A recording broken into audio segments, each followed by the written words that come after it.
ಒಬ್ಬ ವ್ಯಕ್ತಿ ಹೇಗೆ ಅವನ ಹೆಸರಿನಿಂದ ಐಡೆಂಟಿಫೈ ಮಾಡಲಾಗುತ್ತೋ ಹಾಗೆ ಒಂದು ಕಂಪನಿಯನ್ನು ಅದರ ಸಿನ್ ನಂಬರಿಂದ ಐಡೆಂಟಿಫೈ ಮಾಡ್ಬೋದು.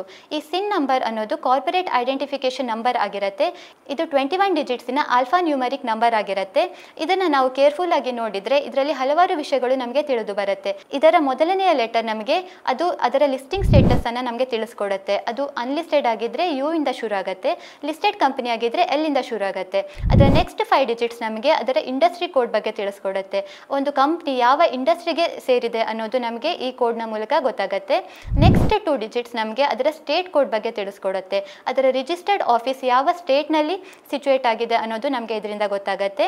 ಅದರ ನೆಕ್ಸ್ಟ್ 4 ಡಿಜಿಟ್ಸ್ ನಮಗೆ ಅದರ ಇಯರ್ ಆಫ್ ಇನ್ಕಾರ್ಪೊರೇಷನ್, ಯಾವ ವರ್ಷದಲ್ಲಿ ಇದನ್ನು ಇನ್ಕಾರ್ಪೊರೇಟ್ ಮಾಡಲಾಗಿದೆ ಅನ್ನೋದು ನಮಗೆ ಗೊತ್ತಾಗುತ್ತೆ. ಅದರ ನೆಕ್ಸ್ಟ್ 3 ಡಿಜಿಟ್ಸ್ ನಮಗೆ ಅದರ ಲೀಗಲ್ ಸ್ಟ್ರಕ್ಚರ್, ಅದು ಪ್ರೈವೇಟ್ ಕಂಪನಿಯ, ಪಬ್ಲಿಕ್ ಕಂಪನಿಯ ಅಥವಾ ಸೆಕ್ಷನ್ 8 ಕಂಪನಿ ಅಥವಾ ಗೌರ್ಮೆಂಟ್ ಕಂಪನಿ ಅನ್ನೋದು ನಮಗೆ ಇದರ ಮೂಲಕ ಗೊತ್ತಾಗುತ್ತೆ.